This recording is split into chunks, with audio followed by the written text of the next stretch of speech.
learners, welcome back. This study section 9 in study sections 8, even right from 7, both sections 7 and 8, we discuss different financial ratios, and we look at profitability ratio, liquidity ratio, solvency ratio, and in study section A, we also look at price earning ratio, we look at payout ratio also, and then we look at other aspects of financial ratios which are being used or can be used by an investor or other agent in the society, like the banks, the government, the creditors, the employees, and the management of the company, and that to determine the financial position of a company. And these financial ratios, which I've made mention in the previous study, are on their own are not useful unless these financial ratios are being compared with other financial ratios of the two companies in the industry, or a company with only the two period. Like you can look at a company financial ratio in last year and compare with this year, and it can be used to compare the financial performance of a company and that of its average or in the industry. But in this study section 9, we are going to look at contemporary issue on financial ratio. There are certain things that we need to take into consideration. And these contemporary issues on financial ratios, we actually look at the two main methods for analyzing company financial statements.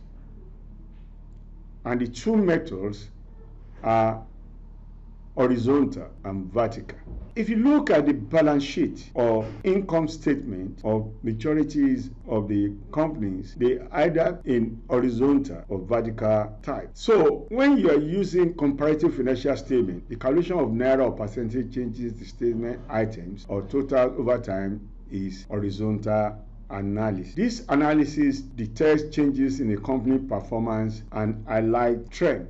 But for the vertical analysis is usually performed on a single financial statement. That is, we have income statement. Each item is expressed as a percentage of significant total. Then, if an error is found on previous year financial statement, a correction has to be made and the financial reissued for any company financial statements, whether vertical or horizontal. One of the advantages of this financial ratio in terms of contemporary issue is that it allows comparing across companies, an activity which is often called benchmarking. What is benchmarking? It's a way to determine what is the expected performance expected from a company at a particular period of time. If to say that we have an industry like banking industry, and in terms of the profitability ratio, the benchmark is 30%. Any company that is actually making below 30%, we say is not actually performing very well, is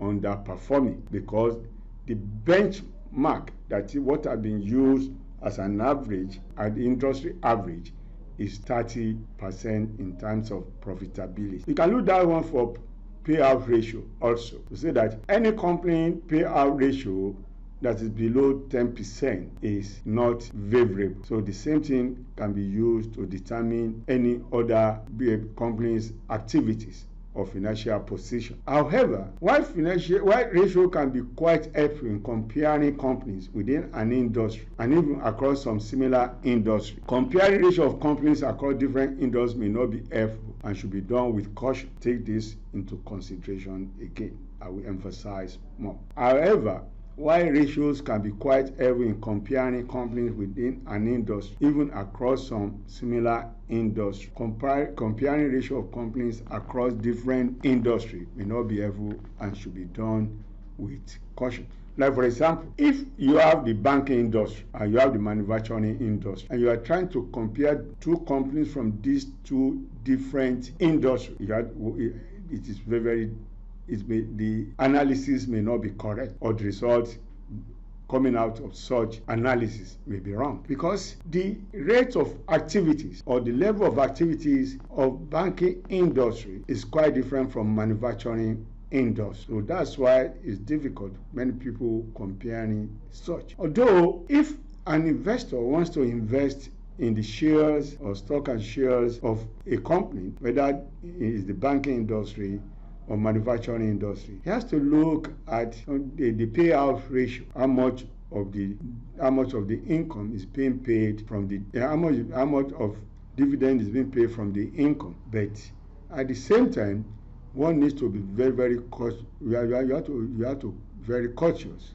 that you are not actually using comparison of financial position of two different companies from two different industries, and such analysis may not augur well for an investor. Then comparing financial results of a company to those of the top performer in its class is a type of benchmarking. I've made mention of this. If a company like the banking industry can compare to look at the performance of GT Bank in terms of financial ratios with that of First Bank, that will give you a true position of financial position of the two companies, and then you can determine which company is performing better than the other, rather than comparing a company in the banking industry with another firm in the manufacturing industry. Financial ratios allow for comparison and therefore are intertwined with the process of benchmarking, comparing one business to that of the others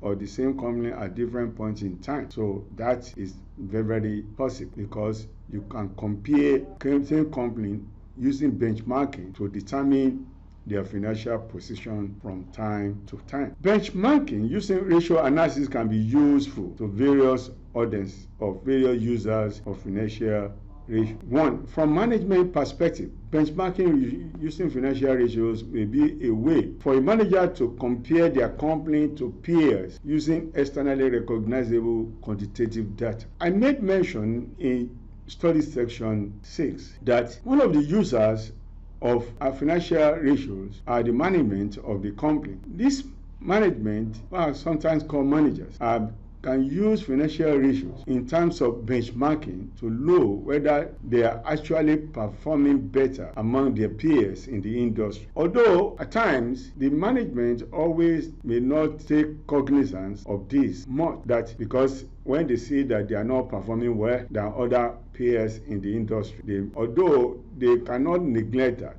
they need to improve on their own ability, but they may actually not be able to allow the shareholders or other interest group or stakeholders in the company to know this, because that will actually expose their management capability. But it is a good thing for the management to use in order to know whether they are lacking behind or they are performing better than their peers in the industry. Then, as regards to the trend analysis consists of using ratio to compare company performance on an indicator over time, often to forecast or inform future events. As regards to it can be used for trend analysis. You can use, like I made mention before, to compare the performance of a company from last year to this year. I can use within the period of 5 years or 10 years or more to look at the trend of the events or activities of a particular company. You can also use it to look at the trends in the industry to see whether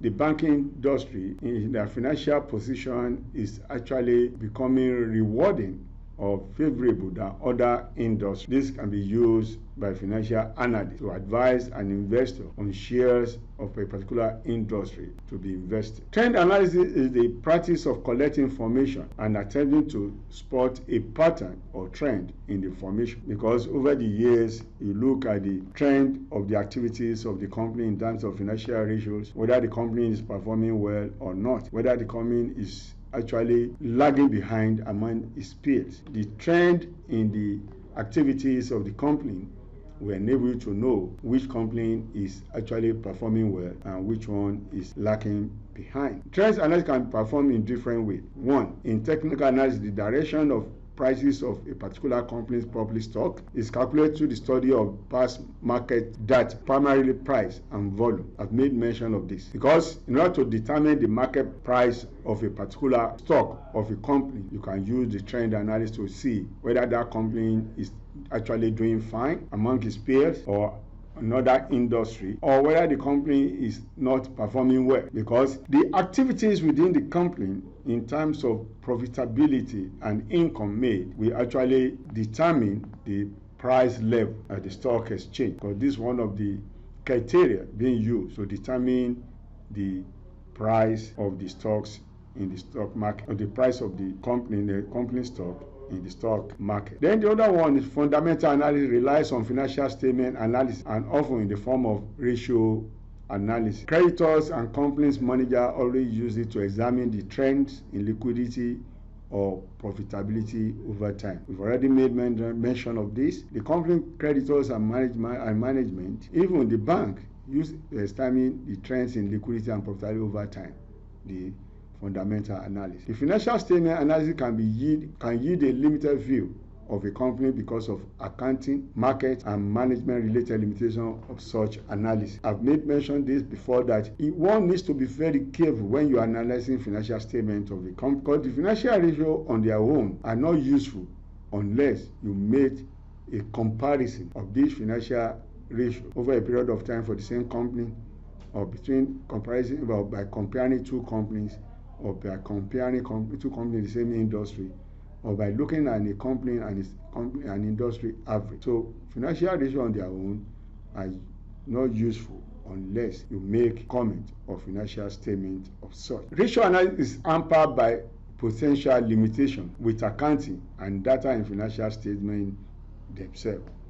That's limited to financial ratio, or the data provided may not be accurate, or some may be actually being tailored to suit the purpose of the management or the provider of such statement, or there be some errors in the data provided and may not be adequate and sufficient enough. And then in some cases, when some companies are trying to prepare their financial statement, even with the assistance of the auditors, they may actually try to make the accounting more robust than it's supposed that the company is, and that will not give the true picture of the financial position of such company. Also, the accounting statements also may include error as well accounting mismanagement, which involves distorting the raw data used to derive financial ratio. So if the data provided are being distorted or being manipulated, then the financial ratios may not show the true color of the company. While accounting measure may have more external standard and oversight than many other ways of benchmarking, this is still a limit, because the accounting measures having more external standard and oversight than many other ways of benchmarking the company, may distort the true financial position of the company, and there's a limitation to this. So you can see that financial ratios on their own are not useful unless certain comments are made on such statement. Nanas, thank you for listening.